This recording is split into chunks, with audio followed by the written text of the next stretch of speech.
Never give up without a fight. Amen? Bago ka sumuko, siguraduhin mo na lumaban ka. At kung lalaban ka din, bigay mo na ang lahat. Amen? As the saying goes, quitters never win, and winners never quit. Meron po akong isang nakausap na nanay, kinakwento niya yung kanyang anak sa akin. Father, itong anak kong ito, miracle baby ko. Kasi nung sinilang ko siya, 7 months pa lang. At itong pagkalabas, agad sinabi ng doktor, Mami, wala na po talaga. Hindi po humihinga. Nagkukulay blue daw po yung bata. Hindi po matanggap ng ina. Anong ginawa niya? Pinagsasampal yung anak, pinagpapalo, siya mismo, minout to mouth yung anak niya, tinatapik yung kanyang dibdib, kinakausap yung anak, sabi, Nak, lumabang ka, lumabang ka. At alam niyo po, pagkatapos daw ng mga mahigit 1 oras, huminga yung bata, nabuhay, umiyak. Kung agad tinanggap ng nanay na wala na, di sana wala siyang isang magandang anak ngayon.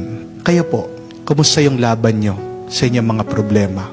Makikita niyo po, ito ginawa ng mga karakter sa Ebanghelyo. Kahit na wala na, may mga taong umiiyak na dahil namatay daw yung anak nitong isang opisyal.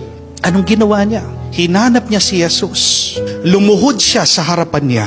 Nagmakaawa siya. Tingnan niyo po kung anong ginawa ng ating Panginoon. Dahil nakita niya, nagpakumbaba itong ama, agad-agad sabi, Jesus rose and followed him.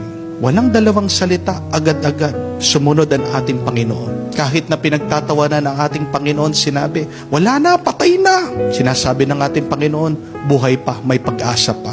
Binuhay niya ang patay na bata. Paano nagkaroon ng milagro? Dahil merong lumaban. Dahil merong hindi sumuko. Tingnan niyo po yung babae, 12 years na may sakit, maagas, dumadala yung dugo sa kanya. Ang dami na niyang doktor na pinuntahan, dami na niyang gamot na ininom, wala pa rin, halos naubos na lahat ng kanyang kayamanan. Pero sumuko ba siya? Hindi.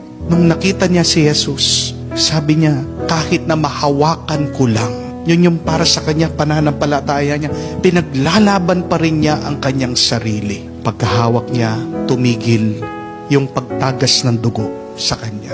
Gumaling siya, lumakas siya. Paano nagkaroon ng milagro? Dahil hindi siya sumuko, lumaban siya.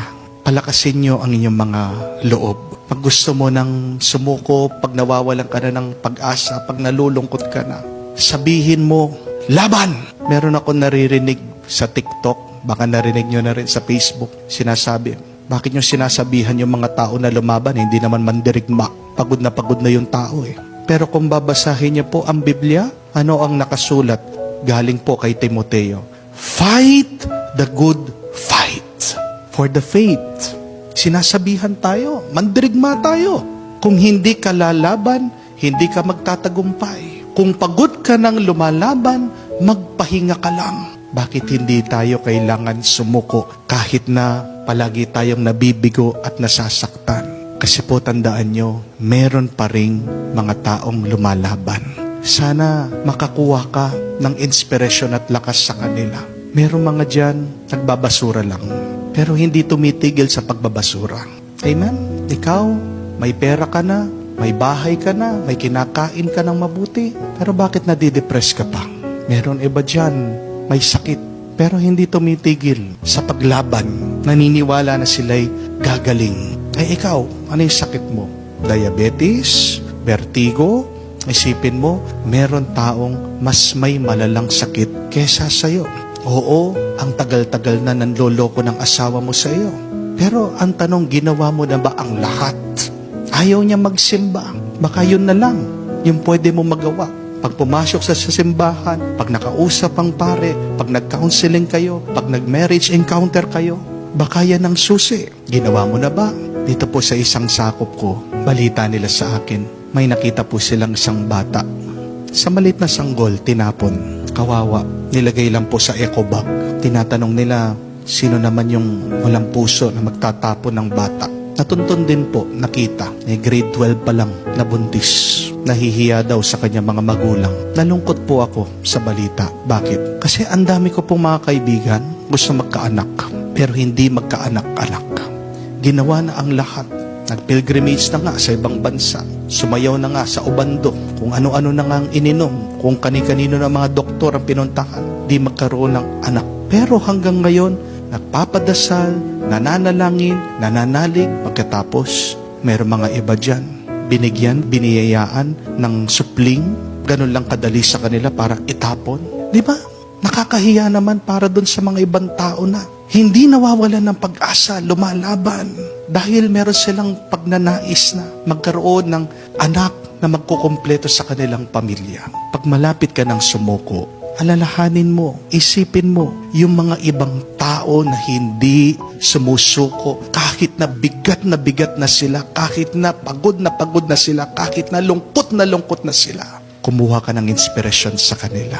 At huwag mong kakalimutan, nandiyan ang Diyos. Naghihintay lang sa'yo na lumapit. God is our hope because God is our life. Lumaban ka na ba? At kung lumalaban ka man, binigay mo na ba ang lahat? Kung hindi pa, magdasal tayo at tulungan ka ng Diyos. Palakasin, naway wag kang susuko dahil malapit na makakamtan mo ang iyong hiling. Malapit na tatanggapin mo ang grasya mula sa Diyos.